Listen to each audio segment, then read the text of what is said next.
Richard III's body was lost for centuries, but in 2012, archaeologists in England made a shocking discovery under a Leicester parking lot. They found his skeleton. But who was Richard III? He was the King of England from 1483 to 1485, a period of time known as the Wars of the Roses. That's because there were so many damn roses. Not this kind of rose, though. These are nice. These are the kind of roses that were attached to the warring factions: York, represented by a white rose, and Lancaster, a red rose. Richard fought for the House of York. And once he seized the throne from his brother, he took the title King Richard III of England. Now, Richard is famous for being painted by Shakespeare as a deformed villain who murdered the princes in the Tower. Although it is possible that it was just really hot in the Tower and they died of heat stroke. Richard went on to fight Henry Tudor at the Battle of Bosworth in 1485. And Richard died in that battle. In fact, he's the last English king to die on the battlefield. But then his body just disappeared. No one knows what happened to it until those archaeologists in 2012 uncovered it in a parking lot.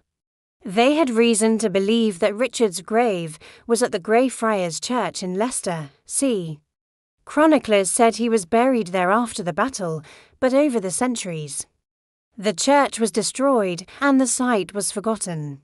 But the Richard III Society, which is a real thing, got archaeologists to start digging in 2012. They hit the jackpot on the very first day. And once they had the skeleton, they sent it off to be analysed. It showed that this person had scoliosis, which is a curvature of the spine. And that matched the description of Richard from all those centuries ago. Then they compared the DNA of the skeleton to living descendants of Richard, and it was a perfect match. Richard III was officially rediscovered after being lost for 527 years.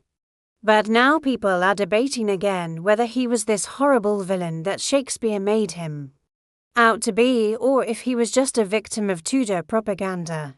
There's no denying that Richard did some terrible things, but maybe he wasn't the monster that history made him out to be. In 2015, Richard was reburied in Leicester Cathedral after legal disputes over where he should rest. It was a royal pain in the, well, you know, but finally, after 500 years, Richard III has a dignified resting place. Richard III is a great example of how science can challenge myths and legends.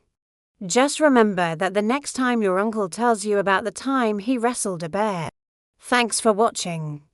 Subscribe to our channel for more. And leave your comments below. Do you think Richard III was a monster or a victim of circumstance? You decide and let us know.